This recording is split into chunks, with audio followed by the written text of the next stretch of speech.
मित्रों, अपरमत संभावनाओं का आगार मानवीय व्यक्तित्व पढ़कर सुना रहे थे। विषय अपना उद्धार आप करें। इसी क्रम में पिछले वीडियो के क्रम में पढ़कर सुनाते हैं। एनाम नामृताशाय किमहम तेन कुर्याम। यह मंत्र हमारा जीवन मंत्र बन जाए, जो सुर दुर्लभ मानव जीवन को भार अभिशाप मानकर जीता है। भय और पाप की कुकल्पनाएं उसे चैन से नहीं सोने देती, न सुखी जीवन बिताने देती हैं। इन सब से छुटकारा पाकर जीवन को सुखी मधुर बनाने की खोज मनुष्य सदा से ही करता आया है। उपनिषदकार ने इसी को महत्व देते हुए कहा है, यह आत्मा पहत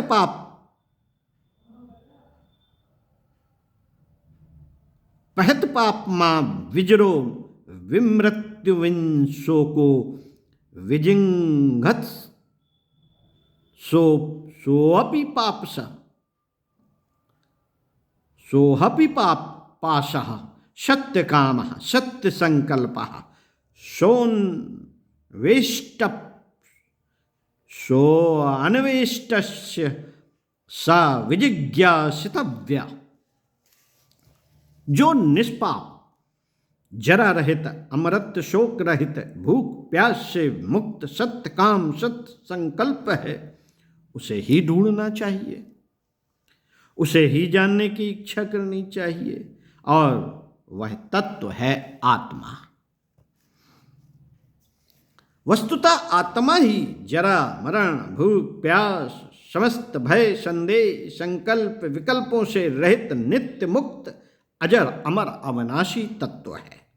उसे जान लेने पर ही मनुष्य समस्त भय शोक चिंता क्लेशों से मुक्त हो जाता है। आत्मा ही मानव जीवन का मूल सत्य है। आत्मा के प्रकाश में ही बाह्य संसार और मानव जीवन के क्रियाकलापों का अस्तित्व है। आत्मा के पटल पर ही संसार और दृश्य जीवन का छाया नाटक बनता बिगड़ता रहता है। संसार जो कुछ भी है वह आत्मा की अभिव्यक्ति और उसका विस्तार है। मित्रों, सर्वव्यापी विराट आत्म सत्ता ही ब्रह्म है। अयमात्मा ब्रह्म, यह आत्मा ही ब्रह्म है, ऐसा उपनिषदकार ने अपनी अनुभूति के आधार पर कहा है। आत्मा ही परमात्मा है, ईश्वर है। आत्म तत्व जब जगत देह इंद्रिय तथा संसार के पदार्थों को प्रकाशित करता है तो अनेक रूपों में दिखाई देता है। जिस तरह जल की बूंदें समुद्र पर गिरते समय अलग अलग दिखाई देती हैं, किंतु गिरने से पूर्व और गिरने पर वह अथाह सिंधु के रूप में ही होती हैं, आत्मा भी आदि अंत में हमेशा ही स्थिर रहने वाला नित्य तत्व है। मनुष्य सारा जीवन अपने अहंकार के पोषण में ही गंवाता रहता है, पर जब मृत्यु उसके सामने उपस्थित होती है तो उसे इस आत्मिक संसार का पता चलता है। तब ज्ञान विज्ञान की लंबी चौड़ी चौकड़ी भूल जाता है। इस समय पछतावा ही यहां तलकता है। जिस उद्देश्य की पूर्ति के लिए यह जीवन मिला था वह तो तुच्छ बातों में गंवा दिया गया। सारा का सारा जीवन तुच्छ कामनाओं और सांसारिक गोरख धंधों में बिता दिया, तो आखिरी समय क्या बन सकता है? मनुष्य भारी दिल लिए हुए इस संसार से विदा हो जाता है। यहाँ का सारा वैभव व्यापार वस्त्र स्त्री पुत्र सब यहीं रह जाते हैं, साथ में मात्र पश्चाताप जाता है। मनुष्य जितना समय अपनी भौतिक उन्नतियों के लिए लगाता है, उसका आधा भी यदि अपनी आत्मिक प्रगति के लिए लगाता तो अपने जीवन लक्ष्य को जरूर समझ लेता। आध्यात्मिक जीवन के शुभ परिणाम भी उसे मिलते। आत्मा परमात्मा की संपदाओं से वह वंचित न रहता। पीछे भी ऐसा हुआ है और अब भी वह सभी संभव है, किंतु यह सब आत्मा की उपेक्षा करते रहने से नहीं, आत्मा की उपेक्षा करते रहने से नहीं होगा। इसके लिए भी अपनी बौद्धिक क्षमता को लगाना पड़ेगा। आध्यात्मिक प्रगति के लिए भी उतने ही लगन और तत्परता की आवश्यकता है जितने से आज की आश्चर्यजनक भौतिक सफलताएं मिल सकी हैं। मित्रों, मनुष्य ने जितनी प्रगति भौतिक जगत में की है, उससे भी अधिक की संभावना अध्यात्म में है। उसकी स्वचेतना में वह शक्ति भरी पड़ी है जिसका उत्कर्ष जागरण किया जा सके तो इस संसार के सारे वैभव विलास तुच्छ से लगेंगे। दुख और निराशा की परिस्थितियों का निर्माण अपना भौतिकवादी दृष्टिकोण बनाने में होता है। अपने दृष्टिकोण में यदि परिवर्तन कर सके होते तो आत्मिक जगत को भी ज्ञान अवश्य मिला होता।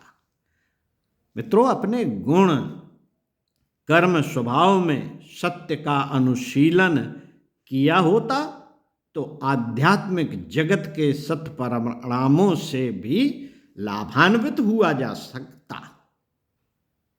आत्मा की उपेक्षा करते रहने से भौतिक संपदाएं कभी भी सुख नहीं दे सकती। शाश्वत शांति की प्राप्ति अथवा जीवन लक्ष्य की सिद्धि का एक ही मार्ग है, अध्यात्मवाद।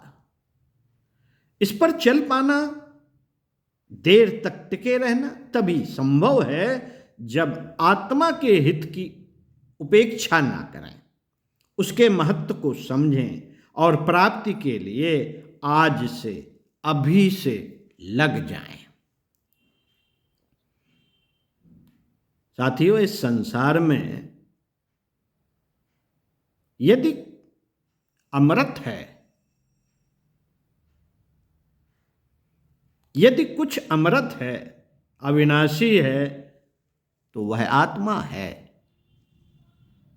मनुष्य जन्म का उद्देश्य भी यही है कि वह आत्मा के माध्यम से चिन्मय परमात्मा की प्राप्ति करे। इसी को जीवन लक्ष्य आदि अनेकों नामों से पुकारा जाता है। इसी की प्राप्ति के लिए ऋषियों ने जोर दिया है। गीताकार ने भी इसी की पुष्टि करते हुए लिखा है,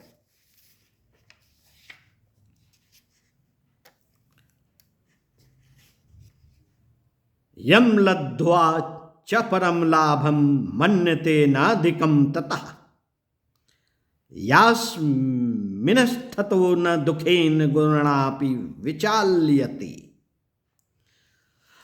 अर्थात योगी परमेश्वर की प्राप्ति रूप लाभ से अधिक लाभ कुछ भी नहीं मानता।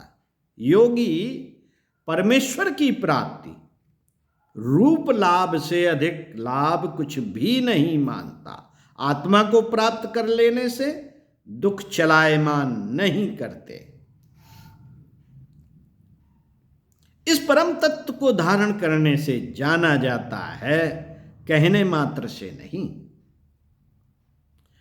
बाह्य ज्ञान बौद्धिक क्षमता बढ़ा कर तद्जन्य सुख दिला सकता है, पर उससे इंद्रिय निग्रह का सुख प्राप्त करना संभव नहीं। बाह्य ज्ञान मात्र से श्रेय पथ पर नहीं चला जा सकता।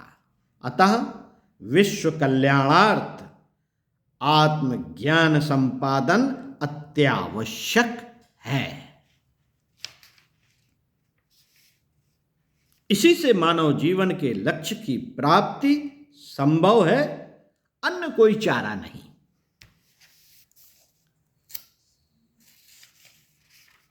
साथियों, इसी क्रम में आगे विषय अध्यात्म और उसकी महान उपलब्धि पढ़कर सुनाएंगे अगले वीडियो में। ओम शांति।